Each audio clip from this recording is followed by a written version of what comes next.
A konferencia arról szól, hogy hogyan tudunk segíteni a mobilitásban lévő embereknek.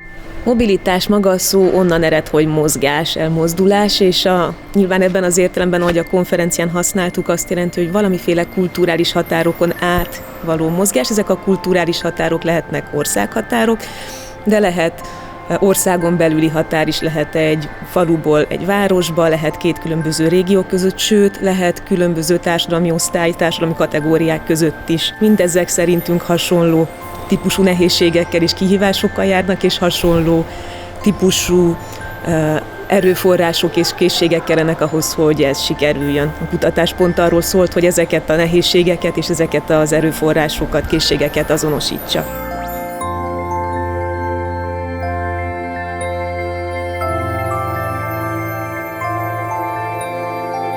A társadalmi és földrajzi mobilitás az egy elsődlegesen fontos ahhoz, hogy itt mély szegénységben élő emberek eljussanak egyről a kettőre.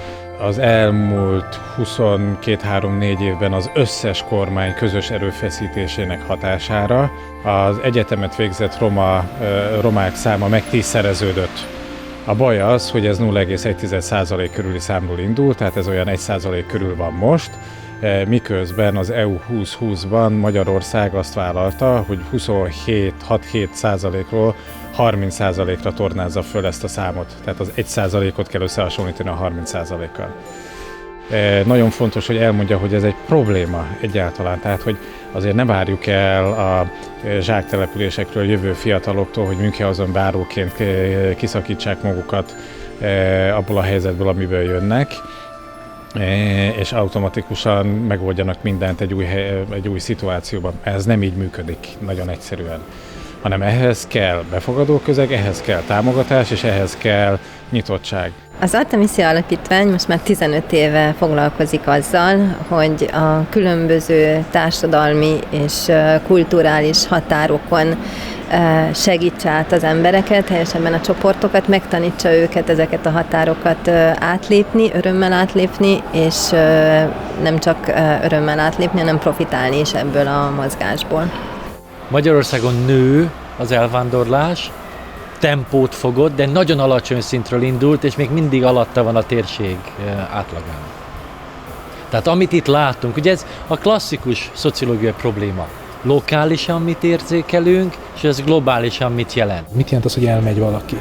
Az emberek többsége nem azért megy el külföldre, hogy nyelvet, hazát, mindent váltson, hanem azért megy el, hogy rövidebb vagy hosszabb távú céljait megvalósítsa. Ez ideiglenes. Vagy a szándék az, vagy ténylegesen az, lehet, hogy egy évig tart, lehet, hogy 5 évig tart, lehet, hogy egy életen át tart, de valójában már ezt sem tudjuk, és már ugye itt is adott esetben elhibázzuk a dolgot, mert hogy úgy tekintünk erre, mint valami fajta veszteségre. Körkörös ide-oda mozgó folyamatokról beszélünk, és nem pedig egy lezárásról. Nem elveszítjük az embereinket, akik most elmentek tőlünk, hanem sanszot adunk nekik, hogy valamivel ők is építkezzenek, és ezt az építkezést lehet, hogy haza fogják egyszer hozni. Azoknak a szakembereknek szeretnénk segíteni, vagy olyan eszközöket adni, amik segítik az ő munkájukat, hogy segítsék a mobilitásban lévőket. És erre mi kidolgoztunk egy módszertant, amit úgy hívnak, hogy MoMap, Mapping Mobility, ami magyarul annyit jelent, hogy feltérképezzük valakinek a mobilitását, és majd ha feltérképeztük, hogy ő most éppen milyen helyzetben vagy milyen szituációban van, akkor segítsük abban, hogy előrébb jusson, és hogy úgy élje meg ezt a folyamatot, mint egy nagyon jó tanulási folyamat.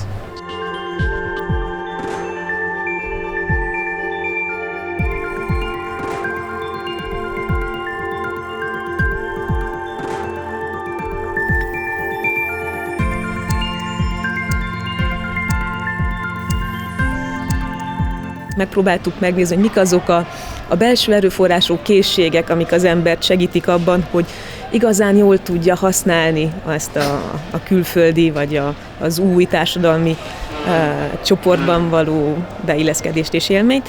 És ezeket interkulturális kompetenciáknak, interkulturális készségeknek neveztük el, ebből 7 is sikerült fülön csípni, amikről mind tudjuk, hogy hozzájárulnak ahhoz, hogy az ember élménye pozitív legyen. Maga a módszertan az úgy lett kifejlesztve, hogy 1,5 órás személyes tanácsadásról van szó, tehát hogy legalább mi azt gondoljuk, hogy 6-8 héten keresztül egy ilyenben valakinek részt kell venni, hogy legyen bármiféle értelme is. 2 eleme van neki, az első elem az egy kérdőív, az egy tükör. Ez a tükör abban segít, hogy megértsük azt, hogy mik is a nehézségeink, mik az, amik így jobban fájnak, kevésbé fájnak, és megértsük azt is, hogy mik azok a készségeink, erőforrásaink, amik segíthetnek minket abban, hogy az egyes nehézségekkel megküzdjünk. Ez az egyik elem, ez egy tükör. Önmagában azt hallottam, hogy már az is sok mindenkinek jót tesz, hogy kap a kezében egy értékelést, ami ezekről számot ad. A másik főelem, a másik pillér, az pedig egy tanácsadási folyamat, aminek a kiinduló pontja ennek a kérdőívnek az eredménye, és megpróbálja azokat az elemeket fölemelni és kiemelni, amik kevésbé erősek az embereknél, és egy páros tanácsadási, nagyon interaktív tanácsadási folyamat során ezeket fejleszteni. Ez egy interneten online elérhető módszertan, szöröstül-bőröstül, tehát, hogy ott van. Viszont azt gondoltuk, hogy annak adunk igazából hozzáférést a teljes módszertanhoz, aki eljön hozzánk és megnézi, hogy mi egyébként ezt hogy gondoltuk, mert csak az olvasás és az értelmezés pont a komplexitás miatt ez kicsit veszélyeket rejt magában, és ezért azt gondoljuk, hogy mi azt szeretnénk, ha egy ilyen 5 napos tréningre, amit mi úgy hívunk, hogy a szakemberek képzése, arra mindenképpen eljönnének, mielőtt mi odaadjuk a teljes lehetőséget az egész módszertanhoz, úgyhogy az a helyzet, hogyha valaki ebben részt szeretne venni, akkor meg kéne minket látogatni, és, vagy a honlapunkat meglátogatni, és jelentkezni egy ilyen tréningre, hogy mi megmutassuk.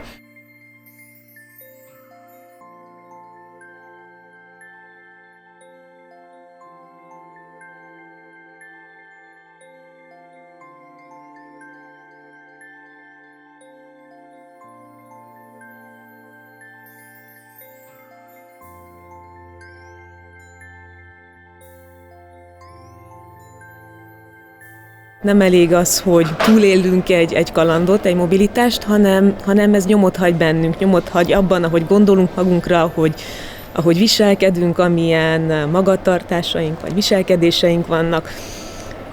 Tehát változás nélkül nincsen jó mobilitás, nem lehet sikeres egy mobilitás, hogyha úgy jössz ki belőle, hogy bementél, akkor nem érte meg.